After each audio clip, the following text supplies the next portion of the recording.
আমার সকল দর্শক বন্ধুদের জয়িতা দত্ত ব্লগে স্বাগত জানিয়ে ভিডিওটা শুরু করছি। জয় বাবা লোকনাথ মন্ত্রটি উচ্চারণের মাধ্যমে জীবনের পথ সুদৃঢ় হয় ও যে কোনো বাধা থেকে মুক্তি পাওয়া যায়। খুব ভক্তি সহকারে মন থেকে লোকনাথ বাবাকে স্মরণ করলে ভক্তের সব মনোবাঞ্ছা পূর্ণ হয় এবং তার আশীর্বাদও পাওয়া যায় খুব সহজে। যে কোনো শুভ কাজ করার আগে এবং বিপদের হাত থেকে মুক্তি পেতে বাবার নাম স্মরণ করতে হবে। লোকনাথ বাবা খুব সহজেই তার ভক্তদের ওপর সন্তুষ্ট হন। তিনি মনে করেন সকল ভক্তই আমার সন্তান, তাই সন্তান বিপদে পড়লে তাকে রক্ষা করতে সবসময় ব্যাকুল থাকেন। সামনেই আসছে লোকনাথ বাবার তিরোধান দিবস। এই বছর এই দিনটি পড়েছে বাংলার 19শে জ্যৈষ্ঠ 1433 এবং ইংরাজির 3রা জুন 2026 বুধবার। বাড়িতে খুব সহজেই বাবা লোকনাথের তিরোধান দিবসের পূজা পদ্ধতি। পুজো শুরু করার আগে হাতে গঙ্গা জল নিয়ে আচমন করে নিয়েছি। একটি পরিষ্কার কাপড়ে চন্দন ও অঘ্রু দিয়ে বাবা লোকনাথকে মুছিয়ে নেব। জয় বাবা লোকনাথ, জয় বাবা লোকনাথ, জয় বাবা লোকনাথ। যেহেতু বাবা লোকনাথ বাবা মহাদেবের একই অংশ বলে বাবা লোকনাথের পুজোর আগে অবশ্যই দেবাদিদেব মহাদেবের পুজো করে নিতে হবে। ওম নমঃ শিবায়, ওম নমঃ শিবায়, ওম নমঃ শিবায়। বাবা লোকনাথকে আমি একটি পৈতে নিবেদন করে দিচ্ছি। জয় বাবা লোকনাথ। এবার আমি সাদা চন্দনের তিলক বাবা লোকনাথকে পরিয়ে দেব। জয় বাবা লোকনাথ, জয় বাবা লোকনাথ, জয় বাবা লোকনাথ।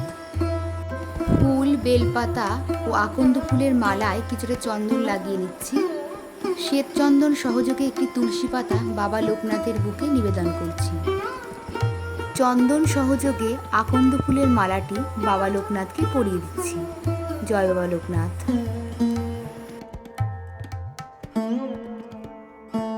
এবার আমি হাতে ফুল, বেলপাতা নিয়ে বাবা লোকনাথকে পুষ্পাঞ্জলি দিয়ে নেব।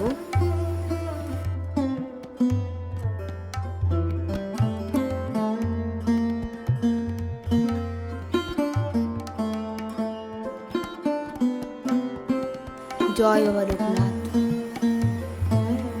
আবারও একইভাবে হাতে ফুল ও বেলপাতা নিয়ে নিচ্ছি।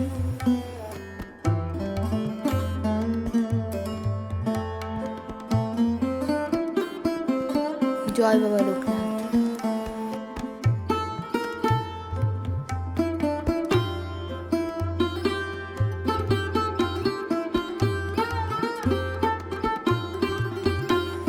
জয় বাবা লোকনাথ, জয় বাবা লোকনাথ, জয় বাবা লোকনাথ। এবার হাত জোড় করে বাবা লোকনাথকে প্রণাম করে নেব।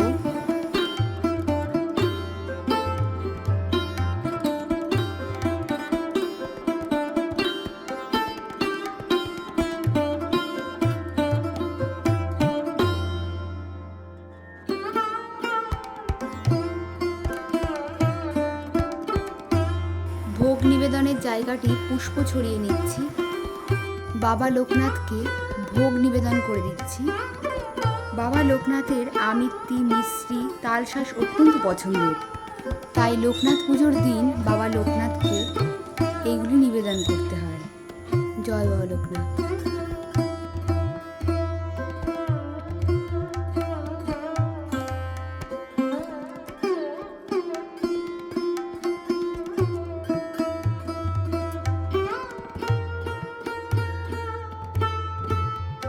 এবার আমি বাবার কাছে আরতি করব।